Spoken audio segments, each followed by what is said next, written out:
Avoir envie d'être en relation, d'avoir des échanges et avoir besoin de solitude ne sont pas deux choses qui s'opposent. C'est ce qu'on pourrait croire, mais pourtant ce sont deux dynamiques qui chacune ressourcent à leur manière. Avoir des relations, être dans la présence à l'autre, nourrit des besoins. Mais le fait de se retrouver au calme, de se retirer de temps en temps, va aussi nourrir d'autres besoins. Il se trouve que certaines personnes hypersensibles, malgré ce que leur corps va leur indiquer, vont oublier un des deux besoins. Et bien souvent, c'est celui de se remettre au calme, d'aller s'isoler. Parfois, trop de rencontres, trop de sollicitations, trop de demandes peuvent amener à la saturation. C'est important de l'écouter pour ne pas aller à l'épuisement ou en tout cas jusqu'au point de rupture.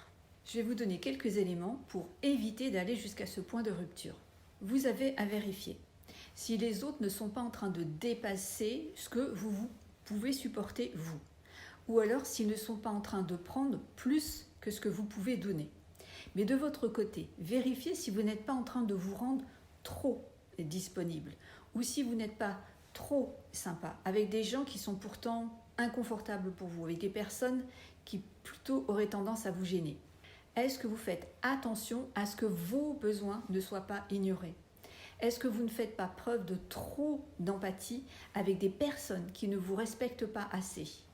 Et si vous n'arrivez pas à écouter vos besoins ou si vous n'arrivez pas à poser des limites auprès des autres, demandez-vous si vous n'avez pas la peur du conflit ou si vous n'avez pas peur de ne pas être à la hauteur de vos besoins ou si vous n'avez pas peur de décevoir.